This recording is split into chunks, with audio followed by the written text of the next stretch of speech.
DPR ಮುಖಾಂತರ KPSCಗೆ forward ಮಾಡಬೇಕು. End of the previous calendar year.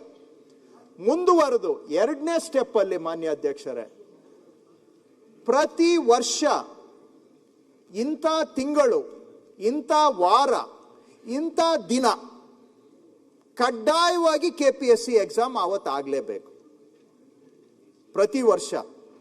ಉದಾಹರಣೆಗೆ ಏನೋ ಒಂದು 4th Saturday ಆಫ್ ಏಪ್ರಿಲ್ ಅಂತ ಇಟ್ಕೊಳ್ಳೋಣ ಉದಾಹರಣೆಗೆ, ಅಥವಾ 3rd Saturday ಆಫ್ ಜೂನ್ ಅಂತ ಇಟ್ಕೊಳ್ಳೋಣ. ಒಂದು ಡೇಟ್ ಅನ್ನ ನಾವೇ in consultation with KPSC we will fix. ಇಂಥ ಡಿಸೆಂಬರ್ 31st ಒಳಗಡೆ ಇಲಾಖೆಗಳು ಹುದ್ದೆಗಳನ್ನು ಕೊಡಬೇಕು. ಮುಂದಿನ ವರ್ಷ ನಿರ್ದಿಷ್ಟ ತಾರೀಕಿನ ದಿನ ಕಡ್ಡಾಯವಾಗಿ ಅವತ್ತು ಪರೀಕ್ಷೆ ಆಗಬೇಕು. ಆ ವರ್ಷದ್ದು ಲಿಟಿಗೇಷನ್ ಆದರೆ ಪರವಾಗಿಲ್ಲ, ಮುಂದಿನ ವರ್ಷದಂತೂ ನಾವು ವಿ ವಿಲ್ ಕಂಟಿನ್ಯೂ. ಈಗೇನಾಗ್ತಾ ಇದೆ, ಒಂದು ವರ್ಷದ ಲಿಟಿಗೇಷನ್ ಆದರೆ ಕ್ಯಾಸ್ಕೇಡಿಂಗ್ ಎಫೆಕ್ಟ್ ಆಗ್ತಾ ಇದೆ. ಅದಕ್ಕೆ ಅವಕಾಶ ಇಲ್ದಂಗೆ ಪ್ರತಿ ವರ್ಷ, ಈಗ ಕೆಲವು ಕೇಸಲ್ಲಿ ಅಂತಿಮ ನಾವು ನೇಮಕಾತಿ ಪಟ್ಟಿಯನ್ನು ಹೊರಡಿಸಿದ್ರೂ ಕೂಡ ಅದರಲ್ಲಿ ಇಲ್ಲದೆ ಇರೋರು ಕೋರ್ಟಿಗೆ ಹೋಗಿ ಸ್ಟೇ ತಗೊಂಡ್ಬರ್ತಾ ಇದ್ದಾರೆ. ಯಾಕೆ ತಗೊಂಡು ಬರ್ತಾ ಇದ್ದಾರೆ? ಆ ಎಲ್ಲ ಯುವಕರಿಗೆ ಆತಂಕ ಏನು ಅಂದರೆ, ಈ ಚಾನ್ಸ್ ನನಗೆ ಮಿಸ್ ಆಗಿಬಿಟ್ರೆ 4 ವರ್ಷ ಮತ್ತೆ ಇನ್ನೊಂದು ಚಾನ್ಸ್ ಬರೋದು, ಆವಾಗ ನನಗೆ ಏಜ್ ಬಾರ್ ಆಗಿರುತ್ತೆ, ಅಥವಾ ಆವಾಗ ನಂದು ಮೆರಿಟಲ್ಲಿ ನಾನು ಕೆಳಗಡೆ ಹೋಗ್ಬಿಡ್ತೀನಿ, ಏನನ ಮಾಡಿ ನಾನು ಲೀಗಲಿ ಫೈಟ್ ಮಾಡಿ ಆದರೂ ಈ ಲಿಸ್ಟ್ ಒಳಗೆ ಸೇರ್ಕೋಬೇಕು.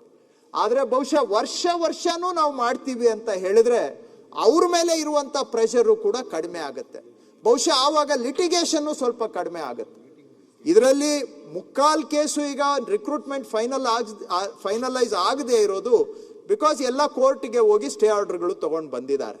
ಬಹುಶಃ ನಾವು ವರ್ಷ ಸಿ ಗ್ರೂಪು ಗೆಜೆಟೆಡ್ ಪ್ರೊಬೇಷನರ್ ಎರಡೂ ಮಾಡ್ತೇವೆ ಅಂತ ಹೇಳಿದ್ರೆ, ಅದಕ್ಕೊಂದು ನಿರ್ದಿಷ್ಟ UPSCಯಲ್ಲಿ ಯಾವ ಥರ ಕ್ಯಾಲೆಂಡರ್ ಇದೆ ಆ ರೀತಿಯಾಗಿ ಇಲ್ಲೂ ಕ್ಯಾಲೆಂಡರ್ ಹಾಕ್ಕೊಂಡು ಮಾಡ್ತೀವಿ ಅಂತ ಹೇಳಿದ್ರೆ ಬಹುಶಃ ಅವ್ರಿಗೆ ಆಯ್ತು ಹಾಳಾಗೋಗ್ಲಿ ಬಿಡು, ಈ ವರ್ಷ ಸಿಗ್ಲಿಲ್ಲ ಅಂದ್ರೆ ಮುಂದಿನ ವರ್ಷಕ್ಕೆ ಟ್ರೈ ಮಾಡೋಣ ಅಂತ ಅವರು ಇಷ್ಟೊಂದು ಲಿಟಿಗೇಷನ್ ಮಾಡೋದು ಕಡಿಮೆ ಆಗ್ಬಹುದು, ಪ್ರೆಷರ್ ಕಡಿಮೆ ಆಗ್ಬಹುದು ಅಂತ ನಾವು ನಿರೀಕ್ಷೆ ಇಟ್ಕೊಂಡಿದ್ದೇವೆ.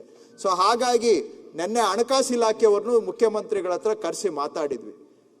ನಾವು ಈಗ ಹೇಳಿದ್ದೇವೆ, FD ಚೀಫ್ ಸೆಕ್ರೆಟರಿ ಅವರು ಮತ್ತು DPR ಕೂತ್ಕೊಂಡು ಇನ್ನ ಬರೋ 5 ವರ್ಷಕ್ಕೆ ಎಷ್ಟು ಪೋಸ್ಟ್ ರಿಕ್ರೂಟ್ ಮಾಡಬೇಕು ಅಂತೇಳಿ ಕ್ಯಾಲೆಂಡರ್ ಹಾಕಬೇಕು ಅಂತ ಮಾನ್ಯ ಮುಖ್ಯಮಂತ್ರಿಗಳು ತೀರ್ಮಾನ ಮಾಡಿದ್ದಾರೆ. Advance calendar for the next 5 years. FDನವರು ಒಪ್ಪಿದ್ದಾರೆ. ನಾವು DPR ಜೊತೆಗೆ ಕೂತ್ಕೊಂಡು ಯಾವ ಇಲಾಖೆಯಲ್ಲಿ ಯಾಕಂದ್ರೆ HRMS ಅಲ್ಲಿ ಎಷ್ಟು ಸ್ಯಾಂಕ್ಷನ್ ಪೋಸ್ಟ್ ಇದೆ, ಎಷ್ಟು ಫಿಲ್ಡ್ ಅಪ್ ಇದೆ, ಯಾವ ವರ್ಷ ಯಾವ ತಿಂಗಳು ಎಷ್ಟು ರಿಟೈರ್ ಆಗ್ತಾರೆ ಅಂತಾನೂ ಇದೆ ಮಾಹಿತಿ.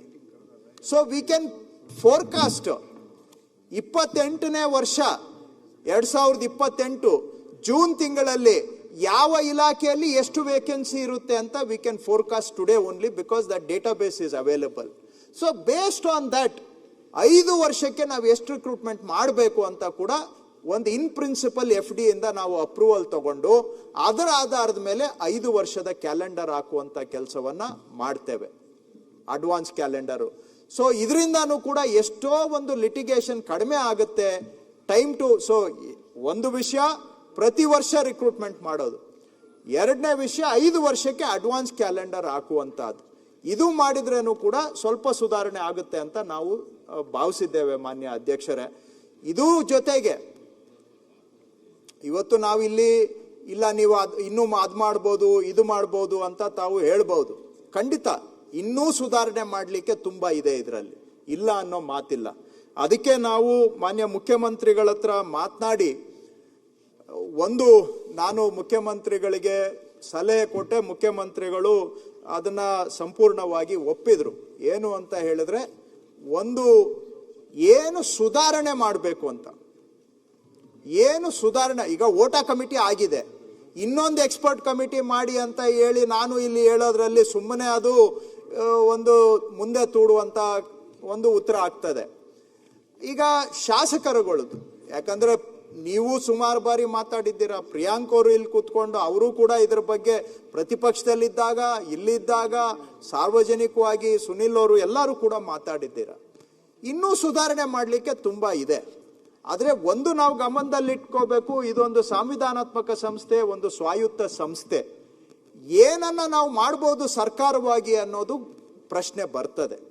ಆದರೆ ಆ ಏನೆಲ್ಲ ಮಾಡಬಹುದು ಅಂತ ನಿಮ್ಮ ಸಲಹೆಗಳನ್ನು ತಗೋಬೇಕು.